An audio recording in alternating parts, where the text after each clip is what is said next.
Alright, let's go. Get some coffee. Get some. I'll keep the reading. Yes, I see your point, Karik. Yeah, that is a viable point. Absolutely. Så då också hos Donnerwall den Donnerwall ja. I said thank you. Said thank you. Thank you for the resub. Alright, camera. Get in here. I see your point. Kinda makes sense. Kinda makes sense. Still, I think it's not even the accent. I think it's quite often the pronunciations of things and everything. Like if you would be, you know, speaking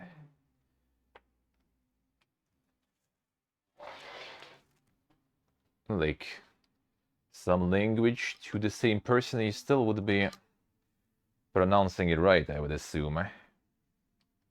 Even it's kind of pretending, right? Like they kind of pretending to speak some Slavic language, but because it's English version, they speak clear English, because they would otherwise speak clear Slavic, right? But still, the pronunciation of things, in my opinion, should be right. I see what I see.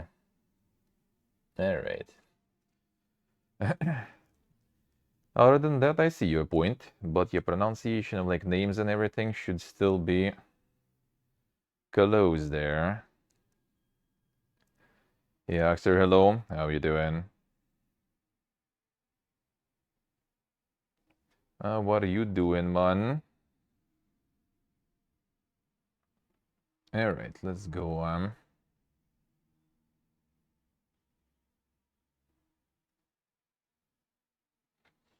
Let's go. Alright,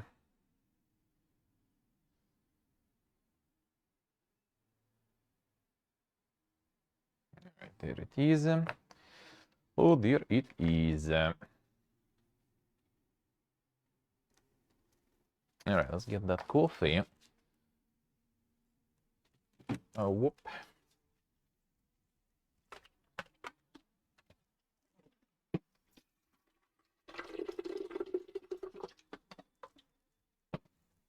And whoop. Let's go. Done. Water in progress.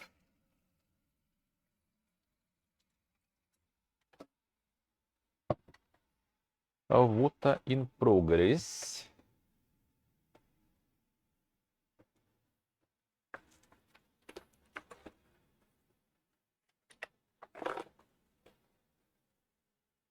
Let's see, you can see.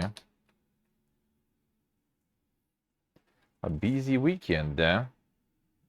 Feeling lazy. I see. Future, you will also be lazy. I know the feel. I know the feel. Happens to me all the time. Yeah, shameless reminder that there is still some monthly survival stuff to do. So the shameless sellout time. To remember to consider support my ass. Especially in the light of the future and upcoming moves. I might actually next month maybe turn it up a little bit, or a couple hundred more just for the moving budget. We'll see. And try to announce it and everything, because I sure will need some security for that action. But that will be quite necessary. But it's nice. I can live without any extras, to be honest, actually, too. As long as I can get stable monthly stuff. Yeah, no. Reports me? Nothing to report me for. Nothing to report me for.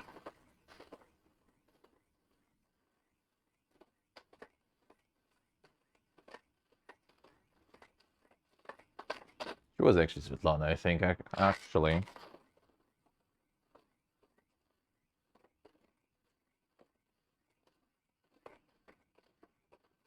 I'm not sure why friend decided even to bring her.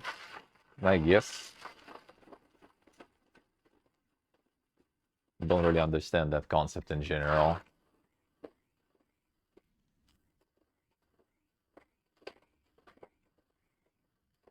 Cute? Nah, not really.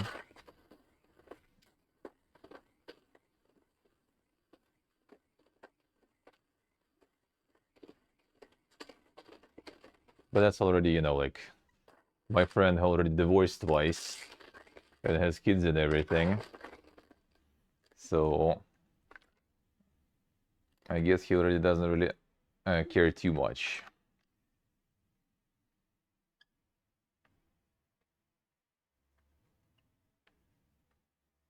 True, Steve, true. Absolutely true. Yeah, I also think, like, when it's like, you know, your usual, your regular homies there that you know for years, bringing someone random sounds kind of weird. It's like someone's birthday, for example, or something, and they want to call like other friends of theirs or some stuff. That's one thing. But when it's just together with friends and everything, like with your usual crew, and you bringing some new people, well, at least like if it's like, you know, girlfriend or like wife or something, then, you know, when it's like multiple people with their girlfriends and wives, then it's one thing.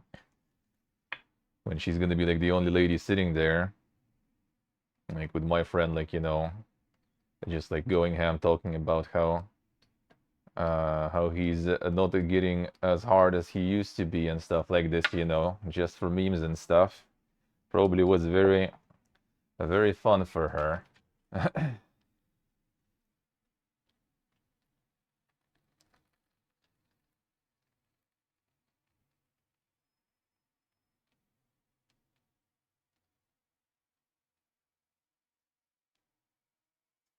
Because we in general kind of, you know, when we gather, it's not some normie speech and stuff, you know. It's something boys talking boys things, you know. I'm 30 years old, well, already at this point, some of us like 35 years old there already, talking about that stuff. So it's, you know, like some health stuff, some political stuff nowadays, you know, this kind of shit. A lot of boring garble, basically. For average person from the outside, at least. A lot of inner jokes, a lot of inner lore. And then you bring someone else in from the side. Doesn't seem that good, eh?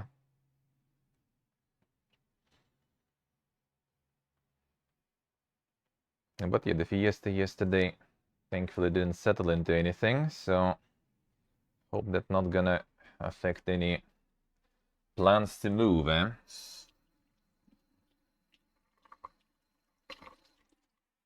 For plans to move, just as for the plans to survive in general, we'll need them donuts.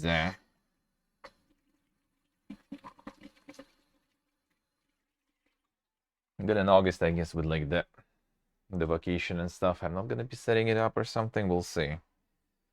We'll see how to do the better.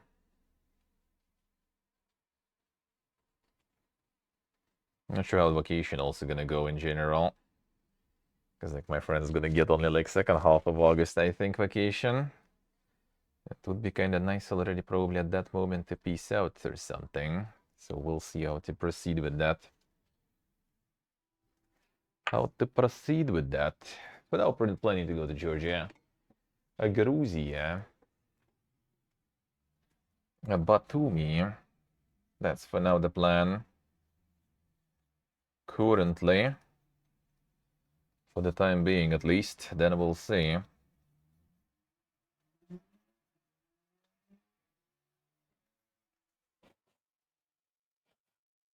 Alright, there we go. Colleen.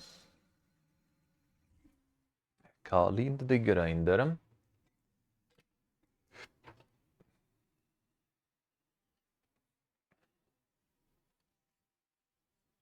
It's gonna be some fun times coming. Some fun times.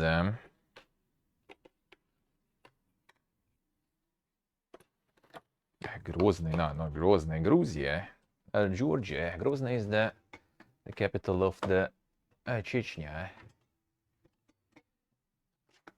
A bit different.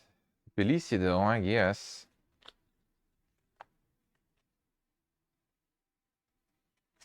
Cemented the moving plans for everyone. I mean, sorta, yeah. Pretty much. Pretty much. I mean, no one was surprised really that much, though. Well, I mean, it was weird. And I think it was also something that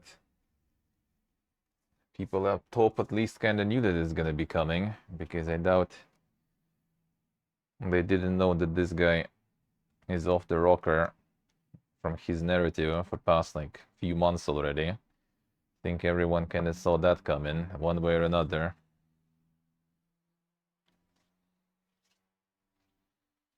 Happened yesterday. Some people got military coup attempt. Metal Gear, basically. When the PMCs go wild.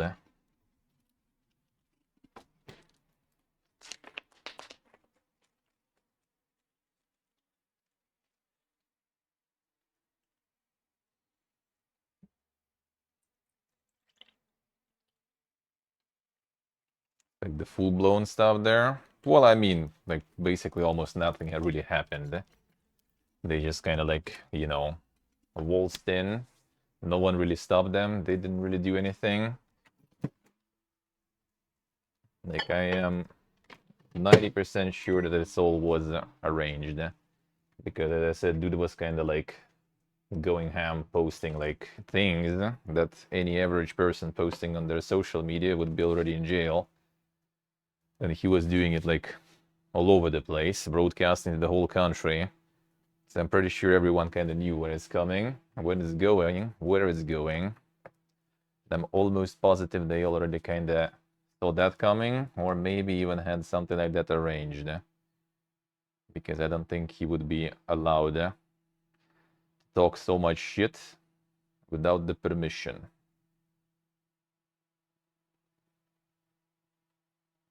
I really doubt it. Well, I mean, that's how he got, you know, in business. That's where he got his money. That's where he got, like, permission to do what he's doing, right, and everything. So I think everyone kind of was in on this shit, my opinion.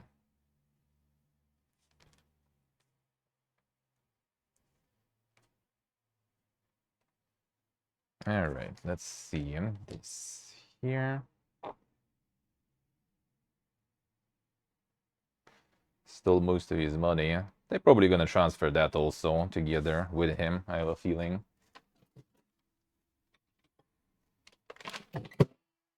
What is scary though, to be honest, potentially, like if he wasn't actually pretending, and it actually was him going ham, because now he's gonna be in the country with the way smaller country, with the way smaller military, but the country that actually got some nuclear weapons moved there. So imagine if he tries to pull some Pipiego Fiesta like this there, and it actually proceeds.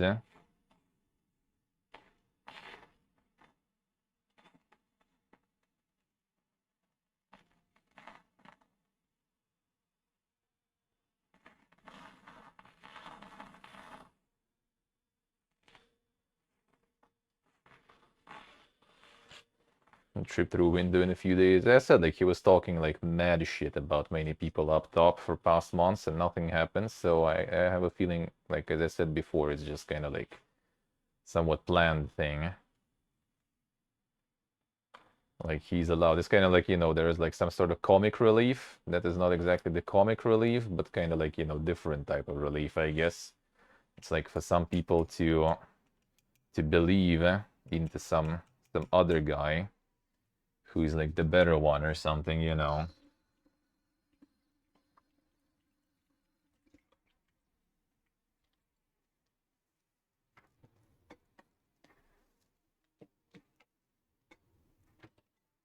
Alright, done with this. But yeah, nice that they didn't proceed too much with this Clown Fiesta, because I was kind of scared that they're gonna use this shitfest to start some sort of like emergency state, you know, closing the borders and stuff like this. But I think they're gonna let people have their summer, their vacations, and then probably maybe later it's gonna be some other chapter of Fiesta, like the last September, for example, was. So hopefully we'll be out. Hopefully we'll be out by that time.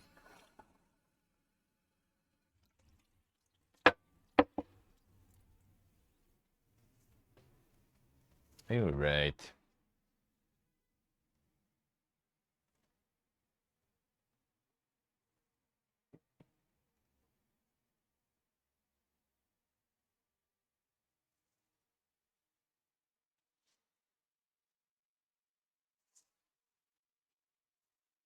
It was involved in like a lot of stuff, so yeah. As I said, I think it was all like people were in the know about that.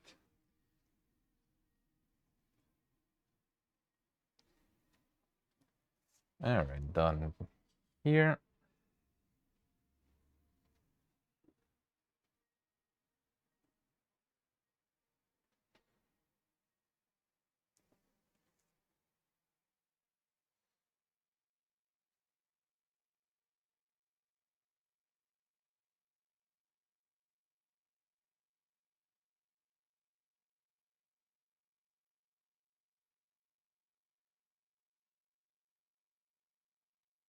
I see, bro, alright. And you're in. Giga Chad, man. Insane.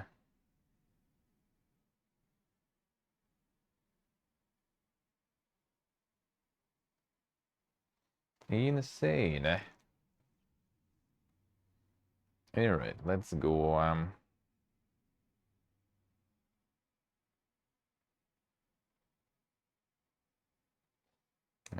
Is it? There it is. Connect.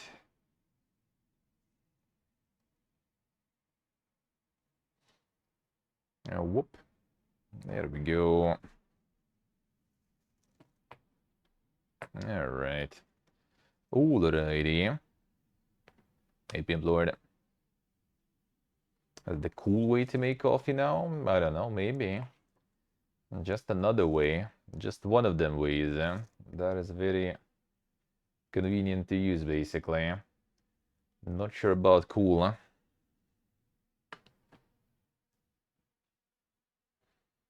Not sure if that's the cool one. But totally very convenient. Very nice and portable too.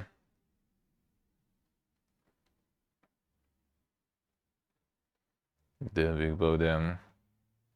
Got him. The game plan. The game plan. Alright, let's see. Indie games, who buys a what and why? Humble's Phil Hoffman breaks down the results of a study into indie game buyers' tastes and preferences. Alright, prepare to recognize yourself here. Maybe not. Or maybe not. Customers who buy indie games seek titles priced between $15 and $25. Discover their next purchase via YouTube and prefer single-player experiences. Is this true? Well, totally not discovering anything with YouTube, that's for sure. Single-player experience true. 15 to 25. Well, we have regional pricing, right? So it's kind of like a little different pricing for me, I would say it would be. It would be lower, probably, what I'm discovering. But not false. Not false. At least that part is not. I will see about the rest.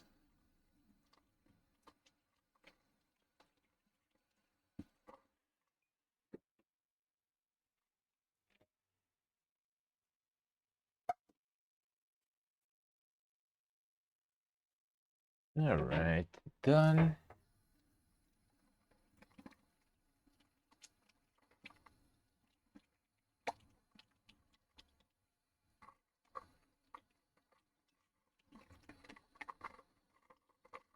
Washed it.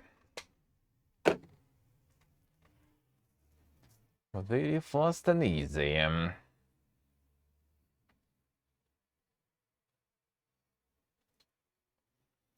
Let's see. Elark here, hello. How we doing? Thank you, sir. Thank you. Hope you're doing good too. Only buy on discount. Alright, well, let's continue. Alright, Humble Games. This surveyed around 5,000 gamers between 18 and 45 years of age, living in 6 different countries while trying to trace a profile of people who buy indie games.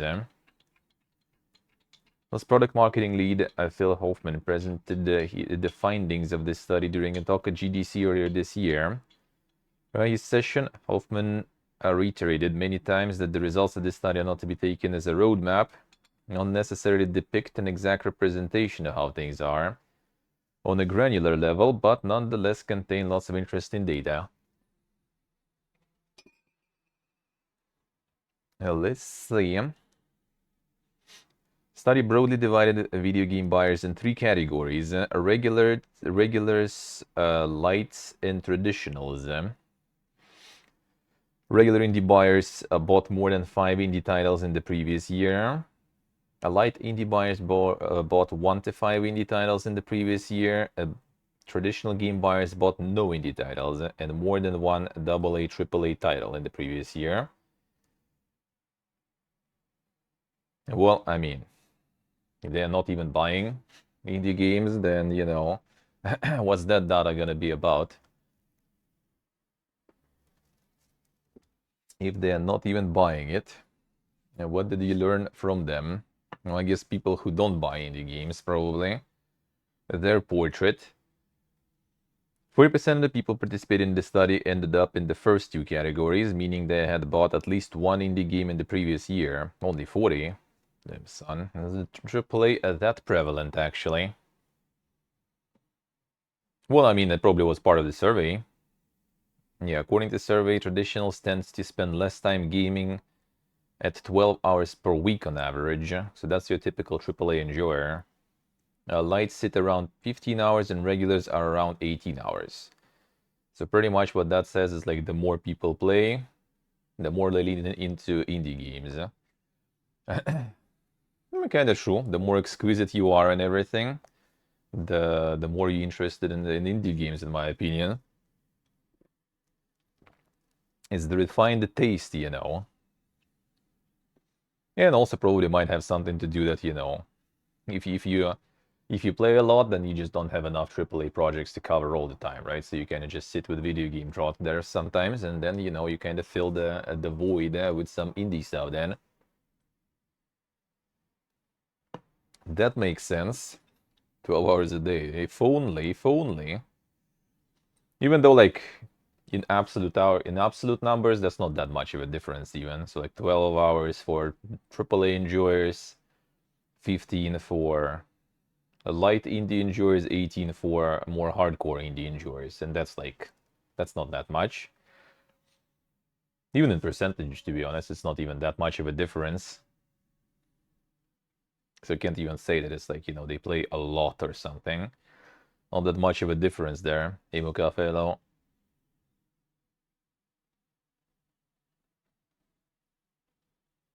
Lights and regulars tend to buy more games on PC, and contrary to what Hoffman said, Humble expected to see, regulars buy all kind of games, even buying more AAA games compared to the other 2 categories of buyers. So just in general, those who are more into the games, and then they buy a lot of indie games too.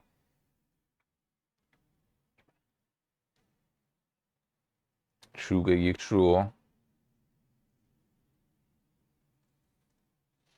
Survey also explored personal attitudes, and the 3 categories of video game buyers are more or less on the same page for many of the questions. They mostly consider gaming a laid-back activity for unwinding. They love winning a competition, and they I like non-linear games that give the liberty to explore and present a wide variety of activities.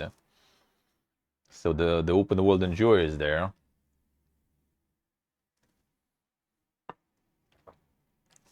That doesn't really correlate with a lot of indie games, to be honest. Except for like roguelikes, I guess. There's not a lot of open world stuff. Well, I mean, enough, but it's not as popular as AAA, to be honest. However, there's an interesting division on 3 specific topics. According to the survey, indie buyers are more likely to consider gaming a part of their identities, and they prefer to play a variety of games and franchises, while traditionals are more interested in games that their friends are playing. Alright, I guess, sure. Gaming part of our identity, I mean, not false, I guess.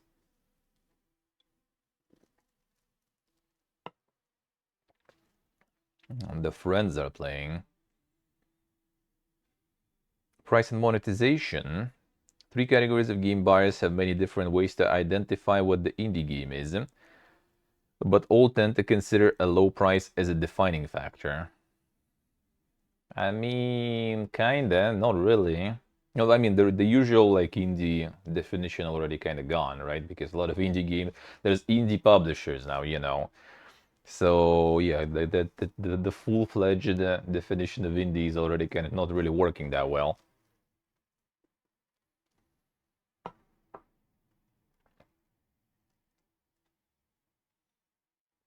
See, let's see.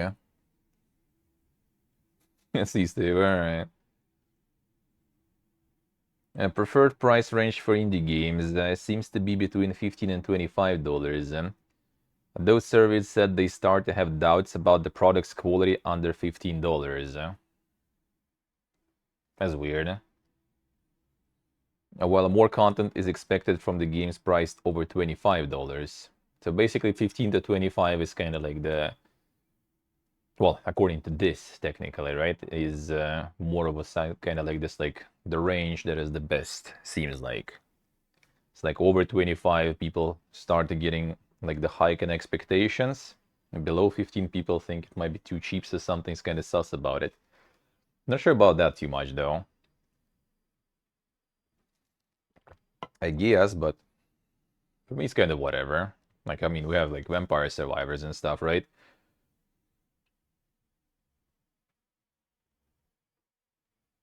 A significant part of buyers, around 30%, tend to wait a few months after release before buying. Launch is still quite important, with a big chunk of people buying at that time. 21% light indie buyers, 29% of regulars buying on release. And approximately 10% of buyers pre-orders titles they want, although lights use pre-orders significantly less for indie games than the other categories. And as you might expect, a good chunk of people tend to wait for sales promotions. Well, I mean, that ain't surprising. In terms of monetization, all 3 categories of video game buyers, but particularly the regulars, seem to prefer full paid games. And generally speaking, free-to-play seems to be an accepted model, but indie game buyers clearly prefer when the microtransactions are focused on cosmetics. Well, the other categories prefer some other kind of microtransactions. Conversely, traditionals are fine with spending on microtransactions that affect gameplay and seem to be fine with advertising. So the AAA enjoyers, we got them. That's the culprit there. The season battle pass is more or less accepted by half of the people who took part in this survey, while monthly subscriptions are the less popular form of monetization, but significantly more accepted by traditionals. According to this survey, only around 30% of all buyers like subscription services and the episodic distribution model. Alright. According to survey, indie games buyers mostly find out about indie games through YouTube, 31%, followed by Steam, 15%, and friends and family, 13%. They're looking to know more about the game. Gameplay videos are clearly the top choice, 54%, with gameplay images and trailers clearly behind, 28 and 27 respectively. I wonder if I guess gameplay video streams also kind of go there. People probably still like prefer the YouTube though, I guess.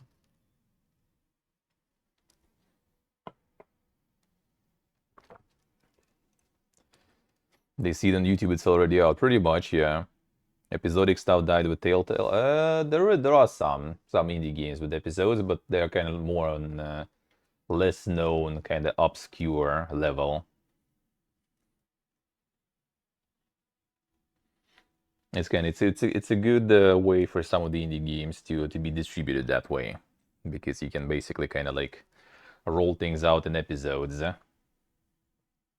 It's not because, you know, like they split in episodes for some unknown reason. It's more kind of like, you know, they just do something, roll it out to already maybe kind of earn something, start, you know, like farming the audience and stuff, and then it's already like next episode. Some games just kind of make it into like parts, right? Even though like size of the part might be kind of good enough for the chapter or something. Gameplay videos are also the top purchase triggers at 30% of respondents, while fewer people say they buy because of sales or player reviews. All about the videos. And then images and trailers. Interesting that the images actually kind of the same as trailers, basically. So like 28% and 27%, you know, like between screenshots and... I mean, I wonder if images as in like the screenshot in Steam, for example, or do they count like the GIFs in the description? Because GIFs clearly are quite something. Hey Perry, hello. How we doing? Sikugika see. Yeah, the Blood West has that, yeah. I wouldn't even say that it's not episodic really, because Blood West is out. Like you buy it and you're done. You don't need to buy anything else. It's just the like odd chapters and updates, so you don't need to like get another game. Like I'm more about kind of like separate releases, you know, like something part 1, something part 2, you know, this kind of stuff. That I consider episodic. If they roll out some sort of like updates, then I think it's already not exactly that, because, you know, you don't pay for it anymore, it's free.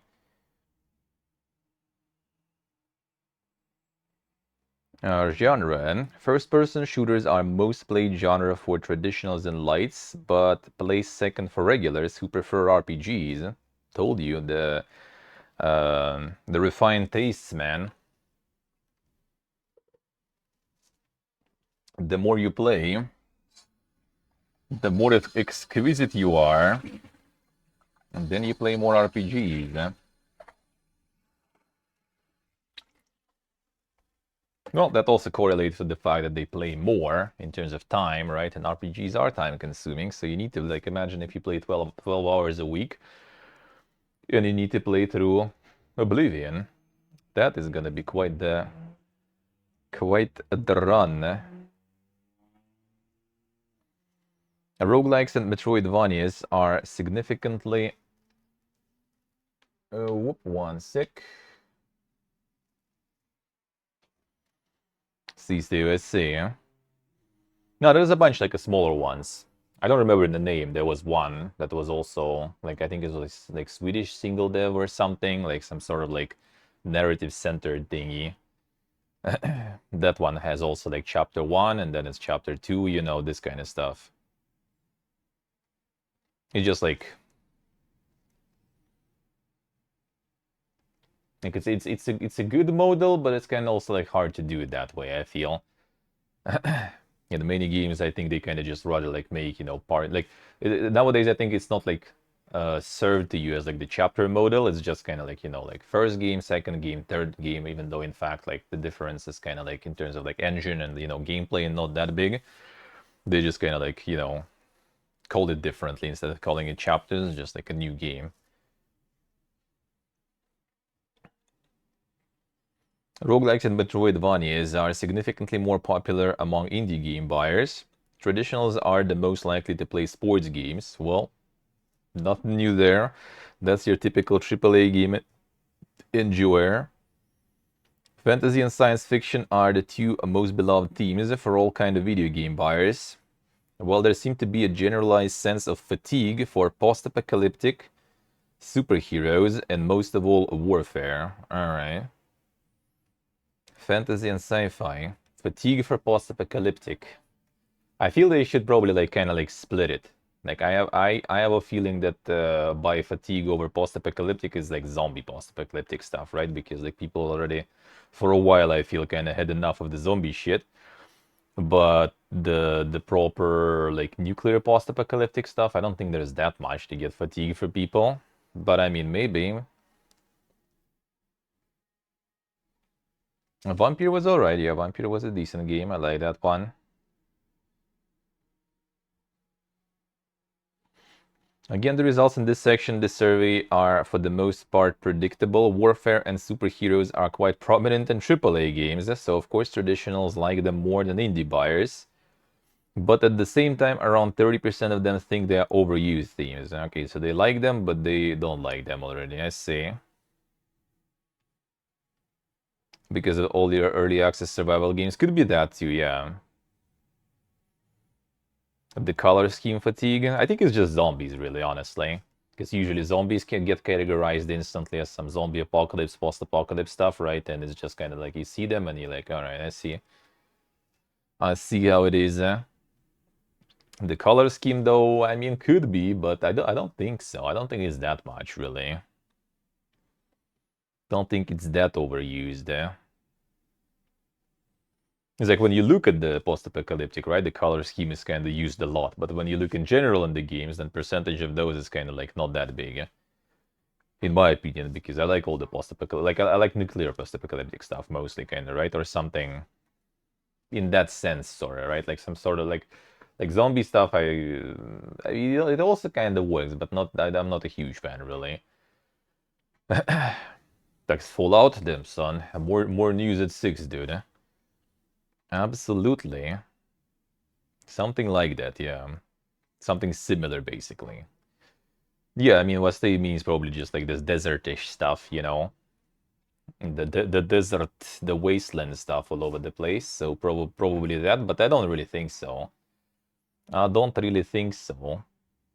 It's like if you think about them, it's mostly those, but there's not that many of them. Like outside of like wasteland and stuff like this, there's not like that many super like prominent, you know, post-apocalyptic games. If you think about it, it's mostly RPGs too, actually. Like if we talk like nuclear post-apocalyptic, because outside of that we have like what, like Stalker. I wouldn't really put there, not exactly, even though like I guess kinda, and that palette is completely different. Metro games, they also like different, and they're very also like, you know, variable there.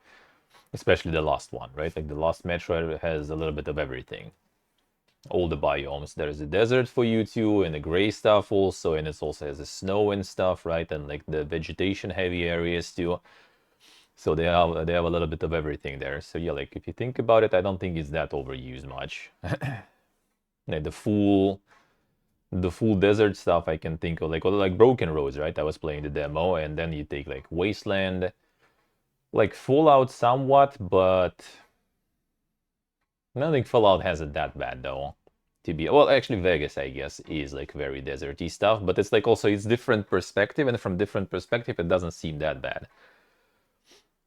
Like for me, it feels like kind of similar-ish when it's like the top-down perspective, right? Then like all this like desert post-apocalyptic stuff, it does seem kind of similar. If it's like first, third person, then it's already a little better. And the variety in biomes like that, yeah, I don't mind that. I mean, it's just it kind of gets a little like old if you play it for a while, right? Like even with Diablo 4, for example, like it's nice that they made it so grim and everything, but it also made it kind of that all the acts are more or less the same, somewhat. Greenish or brown yellowish. Well, brown yellowish is New Vegas, and greenish is Fallout 3. Yeah, Fallout 4 doesn't really have anything. Fallout 4 is just kind of like, you know, no filter pretty much. Yeah, 3 has the green filter that you actually even can remove with mods, and Vegas, I don't think Vegas had specific kind of yellow filter, but it's just everything around was still kind of yellowish, right? And the issue with the game set in the desert, yeah.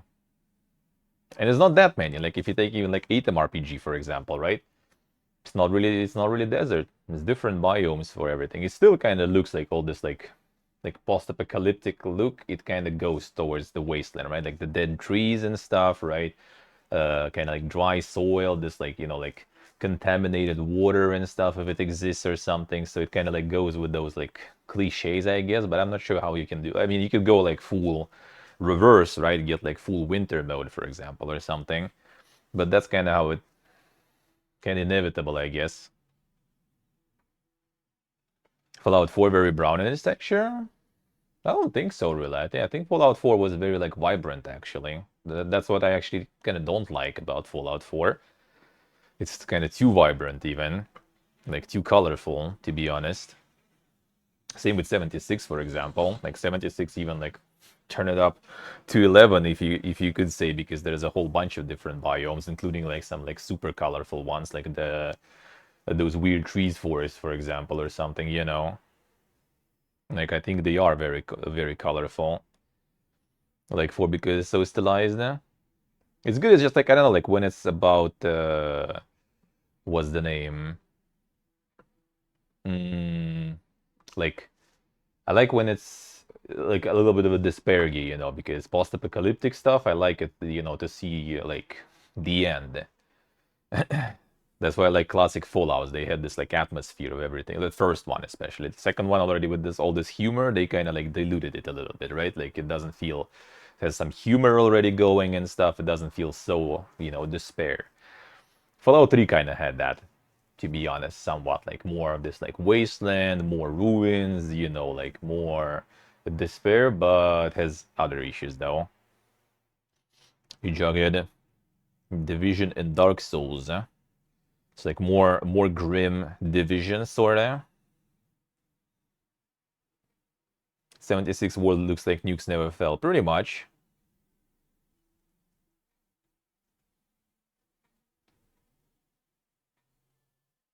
Yeah, Kagik, true.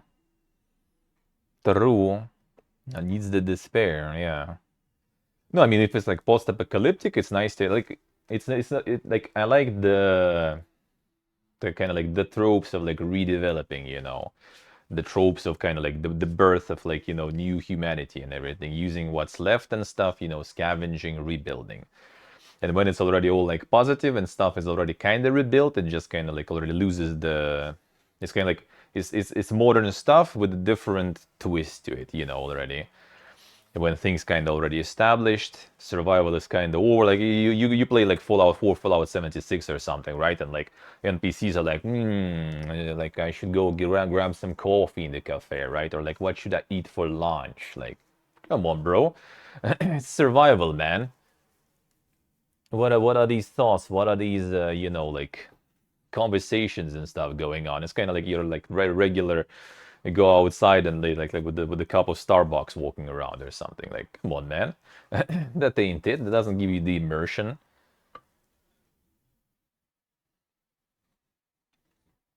Like Atom RPG is kind of nice with that too. Actually, it wasn't super dispargy, but like it was less dispargy even, I would say.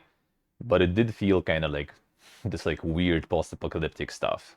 Probably also kind of helped that, you know, Atom RPG is based kind of like on like the post-Soviet or kind of like Soviet-inspired state or something. So it has all this like Slavic, you know, Soviet like things going there. So it's like a little different from your average, you know, kind of like Western RPGs, when it's, you know, like again like US stuff and everything, like in all Fallout games, and something like kind of different there. Kind of nice, kind of nice. In Fallout 1 and 2, they have new buildings, yeah. I mean, you go to the Shady Sands, right, in Fallout 1, the very first one, and you have like the stone, beautiful stone buildings. And then you go, yeah, like hundreds of years later in like Fallout 4, and you have like shacks out of some like rusty metal sheets. Which I mean, I guess also like, you know, different regions might have different access to resources. Like, you know, why not? That is also a thing. But when you go like Vegas, I guess. Nah, Vegas also was kind of the same way. Like it had a lot of all those like shacks and everything there, right outside of like the Vegas itself. Everything is also pretty much shacks and stuff, like the little stuff. But I mean, if you think about it, in New Vegas, that kind of like Maybe if you go to those towns nowadays, it's not gonna be that much different.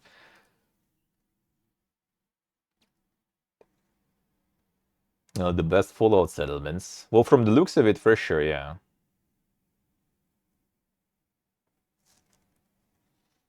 Alright, what else? What else?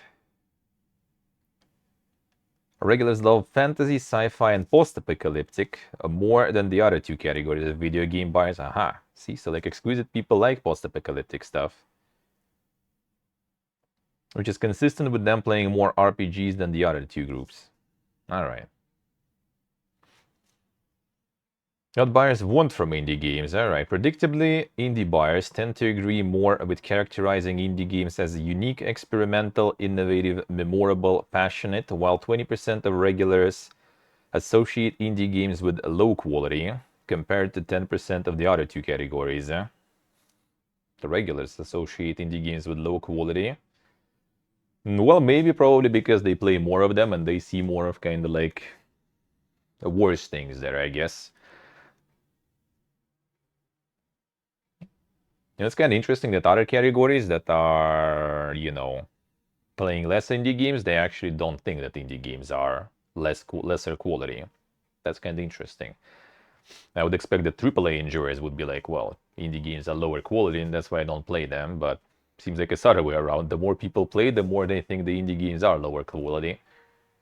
Well, actually, it's also kind of what you define as quality, right? Like quality as in like overall experience from the game, or quality as in, like graphical fidelity, all this kind of stuff.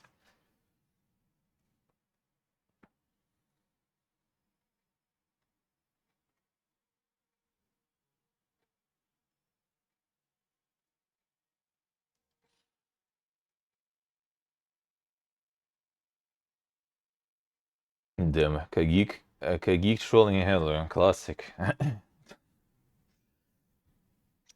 Haley's and Todd's paycheck, man. Relax.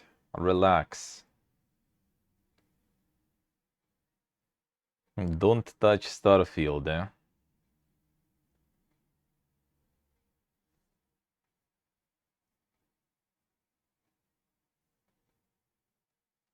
That I'm not sure, though. Is Kagik actually trolling here about the No Man's Sky or not? That I'm already not sure. Because that sentiment of people comparing Starfield with No Man's Sky is always weird. I don't know. Actually not trolling? Damn, son. That I'm not sure.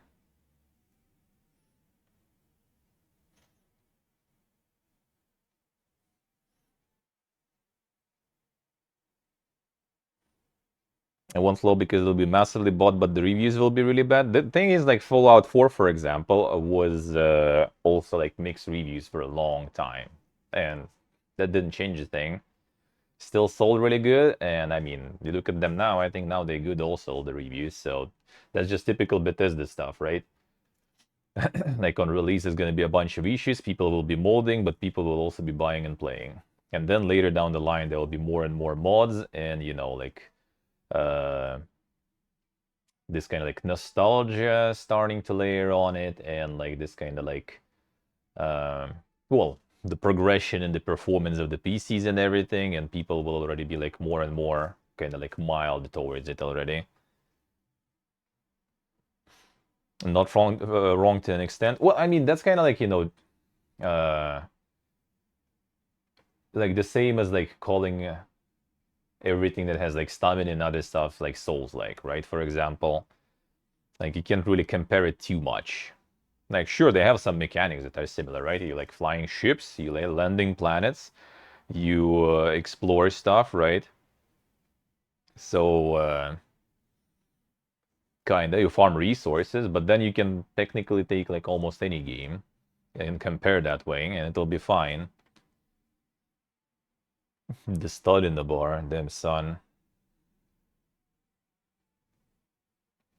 No, I like using like the Souls-like sort of genre to explain things to people. I like to my friends, for example, right? Like if my friend likes Souls games and stuff and similar games. So like if I recommend him something challenging, something with like elaborate, combat mechanics and stuff, and kind of like higher difficulty, then I'm gonna tell him, well, it's kind of like Souls in a way. It's just easier that way. Then I'm gonna explain, oh, it's like it's this, but you this and then this, and it's like it's kind of like it's kind of like Souls, dude, just like a little different there, and we all understand each other that way, so that is fine. But No Man's Sky stuff, I don't know.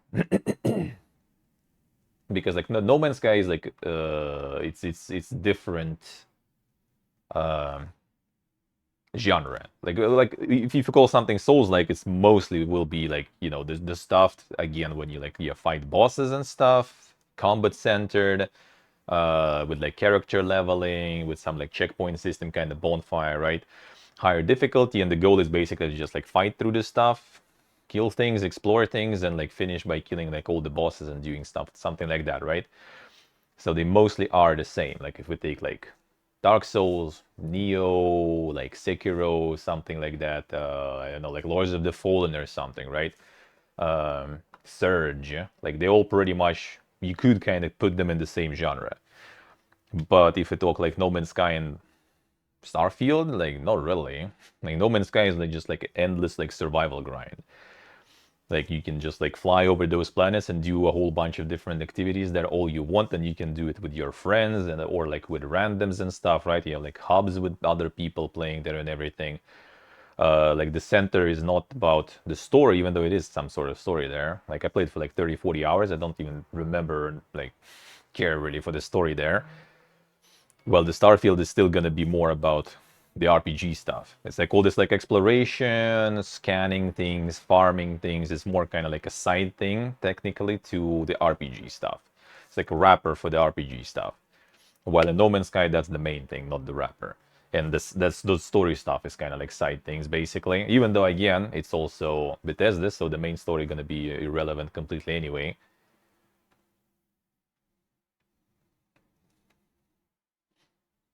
Yeah, that's why they're not the same league. That's for sure.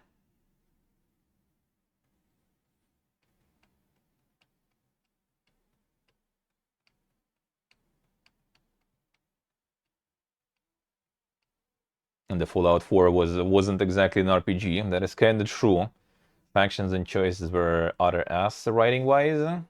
I mean, something wasn't completely bad. Like some general ideas and concepts are kind of okay, but yeah, it's the usual Bethesda experience. You have like some things that are separately isolated, sort of they are good, or even together sometimes. But like the main story and a bunch of other things are not good.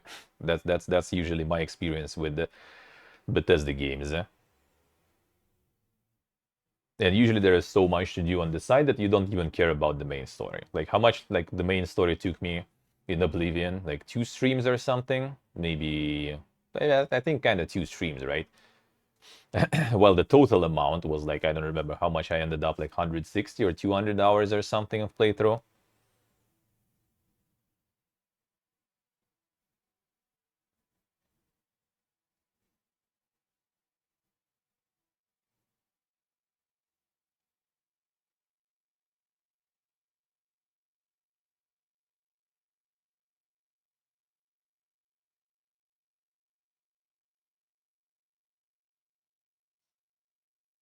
And what does the like mean?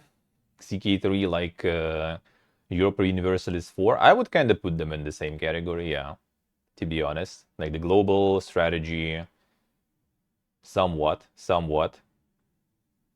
Yeah, that's the complicated thing though.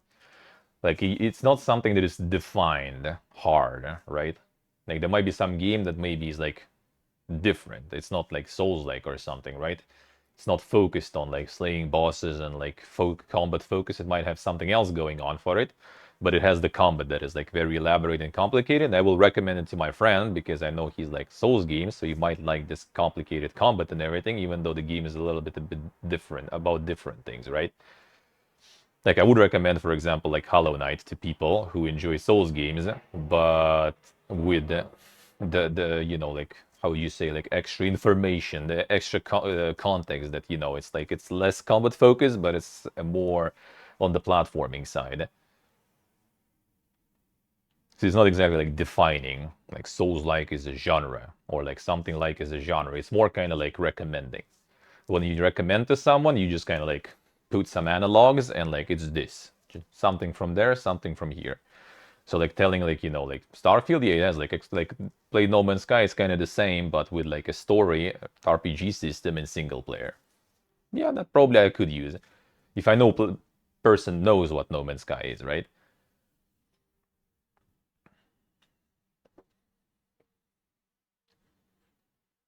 Yes, it's okay. See, hey Pentropy, hello. I mean, to be honest, what they showed from RPG side that looked better than Fallout 4, so I'll take it. I'll take it. It looked better. Yeah, they have like their own system. Like that's the thing. Like that's why we have genres, right? Like all the games are somewhat unique. They're not exactly the same, but we still have kind of genres to explain, like to person, like what kind of game that is. It's just nowadays, like it's kind of with music, right? It used to be like I don't know, like pop music, rock music, electronic music, like that's kind of like jazz, like some big wide genres. But then like with the like the development, of that art type, it just kind of like became like more nuanced already, right? So like you can't really like say, oh, it's like electronic music. Like what kind, dude? There's like shitload. There is like yeah, now we have like yeah, like some sort of like yeah, like the new post liquid electronic shit funk or something like that. There's like we're just getting like more elaborate and deeper in definitions now. It is how it is, I guess. It's gonna be hard to navigate that though. Gonna be hard to navigate.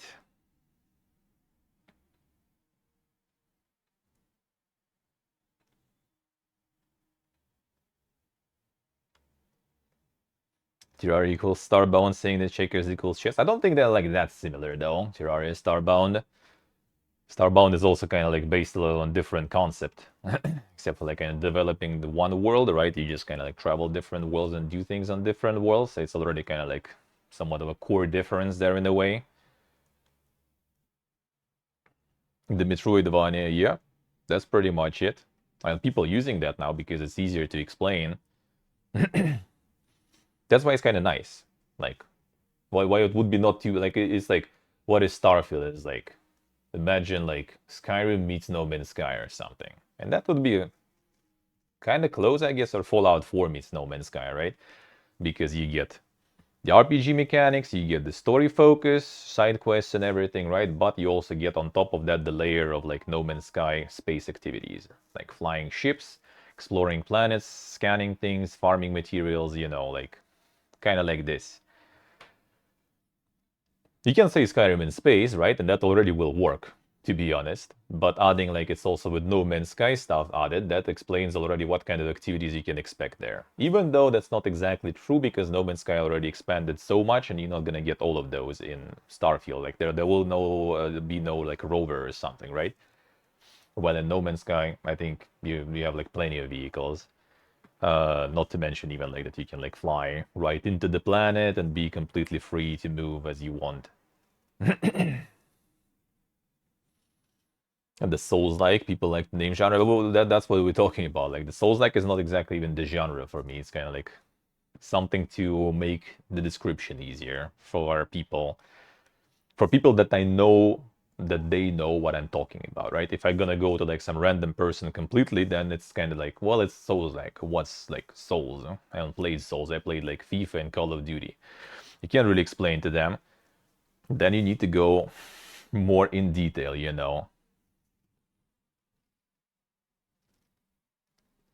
Parkan. Parkan I did play. Vexelon, by the way. Did not notice you even before. Hard to see like the the blue names on this laptop here. Parkan I did play. Genre, well, I mean it's the hybrid genre. Like you can't really put it into something. It was one of the first ones that already had like a whole bunch of stuff put into it.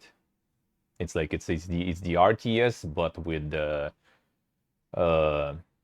like how do you say, like immersive RTS, I guess. Let's put it that way. You can play as an RTS, and you can also get into one of the units basically, and just walk around or something. Star Citizen like No Man's Sky, you could say so. Outer Worlds, not really. You don't have exploration. You don't fly ships, actually. You know, not really. The Light Danger is like No Man's Sky. That could be partially. That could be partially. Mining plus scanning equals No Man's Sky. No, you can't like it's kind of like more different activities to do. And the ship fights. I don't think I played the second one. I played a little bit. Like I played one of them a little bit. I don't remember exactly which one was that. But there's a lot of games that are just kind of like the aggregation of a bunch of other stuff. Like there's Space Rangers, right? Like since we're talking about like the local classics here, right? Like Parkon and everything. It has like a whole bunch of stuff there. You like kind of like fly between planets in some way. Well, it's not turn-based, it's kind of like the real-time with pause mode. And you like interact, you improve your ship and everything. You trade between planets, you do quests with the planets, and you have some sort of like enemy, global enemy to fight off. But you also have like arcade space fights in the warp, right? When you travel, have the arcade space fights. You have text quests on the planet on top of that, and the second game also got full RTS mode, so you have like the planet fights also, which go full RTS mode. They got like all of it. It's hard to categorize that stuff. Like, how would you call that? So sometimes you need to like go full descriptive mode to someone. When you don't have something to compare, you need to describe, right? Like you have no comparison for something new. You're gonna explain.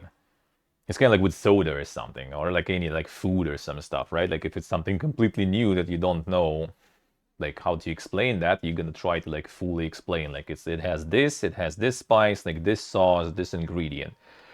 If it's like something that person you talk to know, it's like this, but instead of like tomato, there's banana or something, you know. Kind of like that. Kind of like that.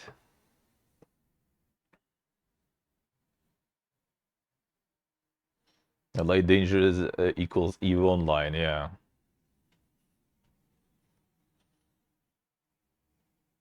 Yeah, nowadays people and a lot of reporters and everything, people they like when you try to pitch your game to like a journalist or something, a lot of them even kind of like when I read like at least about some journalists, you know, how to pitch their game, how how to pitch the game to them, they some of them basically even recommend you to post some like similar games instead of trying to kind of like explain like this or like put some like genres that might be not even exactly the thing. They ask to give you some sort of like examples, like what is this game like. Same as like there's a lot of issues nowadays on Steam, right? When people kind of like look at the genre or something, or maybe this like small description there that tries to describe what the game is, and they see like some like I don't know town building, right? They buy it because they think it's like the town build and like kind of like SimCity something, city skylines or some stuff, or like the more like uh what's the name, like the colony survival stuff, right? They buy it thinking it's like full on that, but then in fact it has like a bunch of different things, and people get disappointed because they thought it's like the town builder, and it's not exactly town builder because it has like a whole layer of other things going on with like some war, like some political stuff, you know, like and all that shit, and they just kind of like don't get enough of the town building, and then it's just the case of like kind of like wrong expectations, sorta, which is like quite often already nowadays because people expect one thing and then you go to reviews and they're like, oh, I thought it's this. Okay, and like with Scorn, right? Even though with Scorn, like developers also kind of misled people with like the trailer, with the description we actually read on stream. At least back then, maybe they changed it already, but even back then, they kind of like, that was a bit misleading. So a lot of people got baited into that and they got something completely different from what they expected. So that's why it's kind of nice to have some sort of like examples what it is like, and very proper description, you know, on what to expect from the game, in my opinion.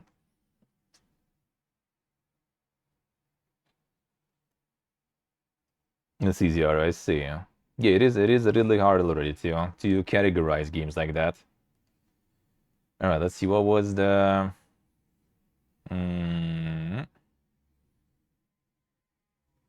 Okay, let's see. All three categories of buyers tend to choose game based on story narrative, controls, gameplay, feel, and amount of content. Now, multiplayer and particularly graphics/art seem to be a more significant factor for the traditionals. All right, so people who are indie enjoyers care way less about graphics and art and care more about story narrative, controls, gameplay, and amount of content. So that's the main focus if you go with indie stuff, which I mean, we were kind of talking about earlier, right? Like Sacred is ready to play a piece of shit as long as the piece of shit is fun to play in terms of gameplay, right? If it looks like piece of shit, that is less of a concern for people, seems like. Which is good, but in the same time, I feel it's important for just kind of like, you know, getting the hook on the person. Like you need something like popping there, right? Like if it doesn't like grab you visually, it should be something else that grabs you, but you're not going to be looking into it if it didn't grab you visually, right? Like you see some Steam page, you just like look at it, nah, next. If it'll be like your friend or like some YouTuber or something telling like, bro, it's super good. Like it might look like shit, but it's good. Then you're gonna try it and enjoy it probably. But if you kind of explore on your own and it doesn't, you know, like grab you with like the visuals, then you're probably not gonna. Like I'm not even gonna read about it, right? Like I see like the screenshots not getting me, I just skip basically. Like I'm not gonna read what it is and see maybe it's interesting. If someone will tell me like, yo, dude, this is interesting, look into it, then I will. Otherwise, like, nope, next. If you only focus on indie buyers, however, we see an interesting split. According to the survey, regulars and lights consider innovation and uniqueness and expression creativity much more important when they are buying an indie game. The creativity. Conversely, they considered amount of content more significant for AAA games. Where's all the complaints about the amount of content coming from then?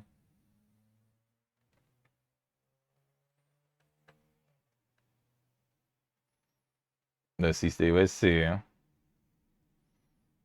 Skyrim is similar to Final Fantasy VII. Well, probably RPG tag there, I would assume. According to the survey, indie game buyers appreciate original IPs, ambitious developers who take risks, unique mechanics, stylized graphics, and games that allow for personal expression. They also prefer the use of third-person perspective and a slower pace that allows time to plan. Indie game buyers prefer single-player to multiplayer, and if they play the latter, they prefer cooperative over competitive. Oddly, they seem to prefer games that offer vast worlds to explore, designed for long play sessions and with 20 to 100 hours of total playtime. Damn, son. Which, as Hoffman pointed out, isn't consistent with the fact that only 30% of them said they consider the amount of content a priority when buying the indie games. Hoffman ended his talk with a summary of how indie game buyers are portrayed by the survey, while stressing once again that these findings should not be taken literally and or as guided to be religiously followed. He said that indie buyers consider gaming a part of their identity and do not limit their gaming habits to indie games, value innovation and risk-taking, want creative storytelling and artistic touches while also demanding great gameplay. There it is. Now we know. He's on prayer, hello.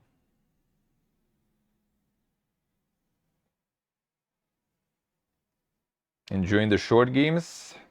Yeah, that I enjoy quite a lot nowadays, especially. And there's so much. I actually kind of ditched Honkai now too because it's just the times, like the time sink, man. I'm already sinking my time in Diablo now with my friends. That's already enough sinking. That is enough sinking for me. So yesterday I already wasn't farming, and that means I'm pretty much gonna be out of it now. Even though I still enjoy it, but yeah, Diablo with friends right now is a higher priority for the grind. And then it's gonna be already kind of like season coming probably for Diablo 2. And then, you know, there is also the moving and everything on the menu soon. Somewhat soon. So yeah, there's gonna be no time to grind that shit anymore.